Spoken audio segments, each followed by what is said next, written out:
I wasn't supposed to find the camera. If I had stayed on the main trail, if I had stopped for lunch a few minutes earlier, or if I had simply kept my eyes on the path instead of wandering, none of this would have happened. But on October 12th, I was hiking alone through a remote section of forest in the Pacific Northwest, and around 3 in the afternoon, I found a camera lying beside the trail. At first, it didn't seem important. It was an old digital camera, the kind people used before smartphones took over. It was sitting in a patch of damp leaves near a fallen log, partially hidden beneath a fern. There was no backpack nearby, no water bottle, no signs that anyone had dropped it accidentally. Just the camera. I picked it up and looked around. Nothing. The forest stretched in every direction, quiet and empty. The trail I was following wasn't popular. I hadn't seen another hiker all day. Cell service had disappeared hours earlier, and the nearest ranger station was nearly 10 miles away. I pressed the power button. To my surprise, the camera turned on. The battery was almost dead, but it still worked. I figured I could identify the owner and return it later. That's when I opened the photo gallery.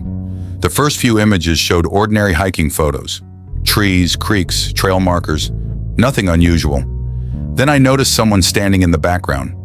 At first I thought it was another hiker, but the more I scrolled, the stranger it became. The same figure appeared again and again, always watching, always hidden among the trees, and in every new image it was closer. The photographer eventually noticed it too. The photos changed. They became shaky, rushed, unfocused. Fear had entered the pictures. One image showed the figure standing directly in the center of the trail. The next image showed the trail empty. The figure was gone, and that terrified me more. Because if it wasn't ahead of the photographer anymore, where had it gone? The next photos looked like they had been taken while running. Blurred trees, tilted angles, panic. Then I saw a backpack abandoned on the ground. The photographer had dropped everything. They were fleeing. I kept scrolling. The second to last image showed someone hiding behind a giant tree. The photo was taken from their perspective. They were peeking around the trunk, trying not to be seen, trying not to make a sound. Then I opened the final image. Every hair on my body stood up. The final photo showed the same tree, but from behind. Someone else had taken the picture. Someone standing directly behind the photographer, close enough to touch them. The battery died. The screen went black. I stood there staring at my reflection. The photos had been taken yesterday. Yesterday. Not years ago. Not months ago. Yesterday. Whatever happened to the photographer had happened less than 24 hours earlier. That's when I heard it. A twig snapping somewhere behind me. I turned immediately. Nothing. Only trees. But when I looked down at the dead camera in my hand, I couldn't shake the feeling that I wasn't alone anymore. I started walking toward the ranger station. Fast. The sooner I handed over the camera, the better. A few minutes later, I passed a broken tree. Something about it felt familiar. Then it hit me.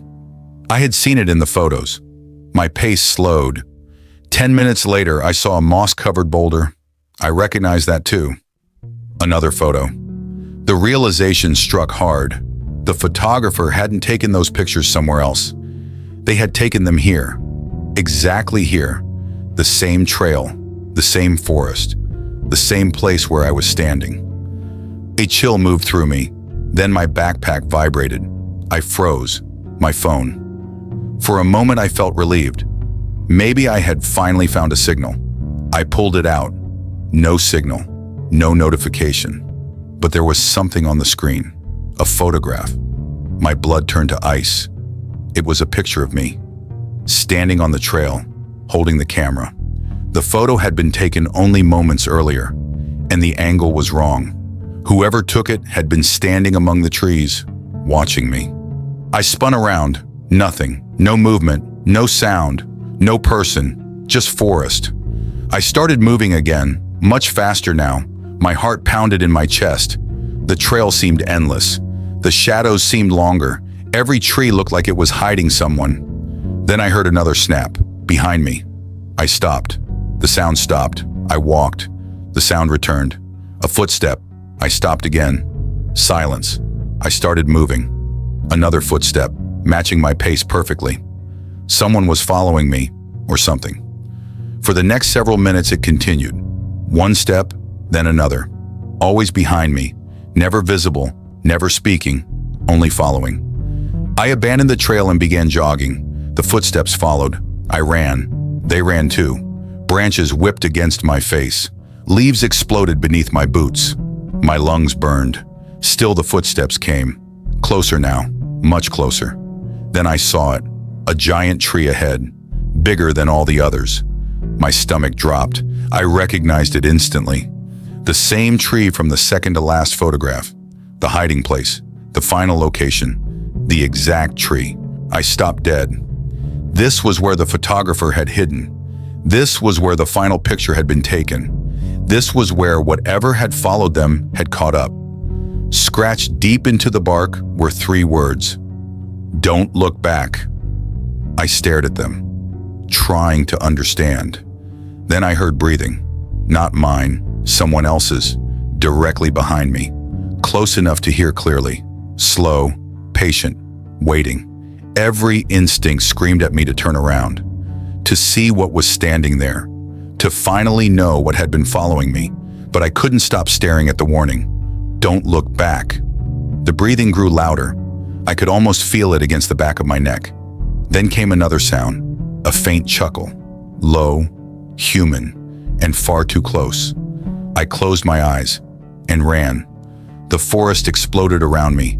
Branches snapped. Footsteps thundered behind me. Whatever had been following me was no longer hiding. It was chasing me. Fast. Faster than any person should have been able to move through those woods. I ran harder than I ever had in my life. The footsteps kept gaining. Closer, closer, closer. Then suddenly, silence. Complete silence. I slowed. My legs felt weak. My chest burned. And through the trees ahead, I saw the ranger station.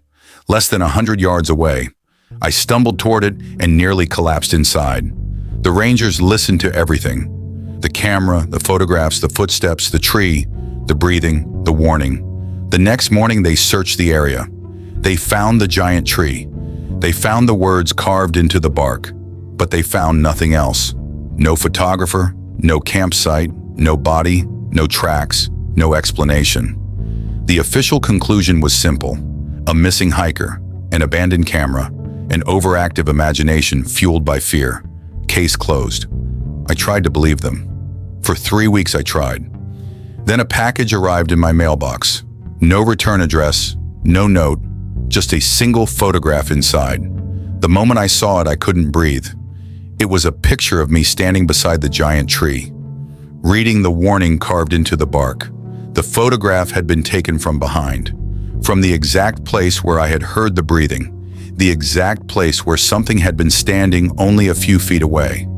And written across the bottom of the photograph in black ink were 4 words.